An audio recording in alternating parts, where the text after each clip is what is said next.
就来看，这是民进党的立委黄捷，伫面册公布着顶礼拜五议场内底画面，讲国民党的立委徐欣莹，一个人有5、6张的表决卡，黄捷指控伊偷摕卡代替表决。国民党团早起开记者会，指控民进党做贼的话掠贼，讲是民进党的立委先讲摕走国民党立委几排的表决卡，徐欣莹只好甲抢倒来。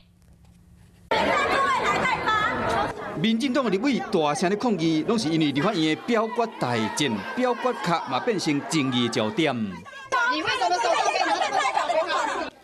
看到国民党立委徐欣莹将表决卡插入无人坐国民党立委的位，这个行为引起民进党立委的不满。 那他们人不在，那议事人把这个表决卡插上去了，所以我自然是去把他们的表决卡抽起来，还给议事人员，否则徐欣莹要代案。我手上的表决卡就是民进党的委员把国民党的委员的表决卡抽起来，那我看到了，我当然要物归原处啊。 被指控偷摕表决卡，为了要替国民党的立委代替表决，这个国民党的立委王巧玲公布迄日天的灭落期的画面。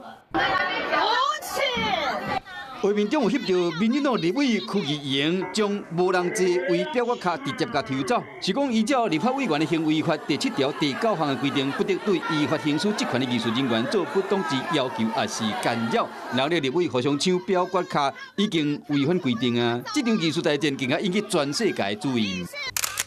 台北社报道，台湾国会职权修法标题是写讲，亲中的反对派拍算要下入总统权力。 是完全偏离事实，而且不了解台湾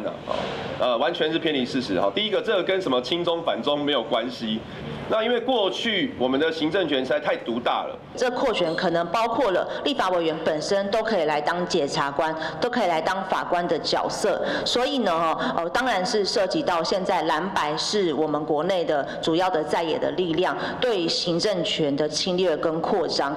国民党话讲要予日头光照入国会，不过过程中哪力被三方伫争斗，种种的争议和修法之路，焦点是愈来愈无。Hello， 我是主播王韵竹，想要抢先掌握最及时的新闻资讯吗？赶快订阅、按赞、开启小铃铛，随时锁定华视新闻 YouTube 频道。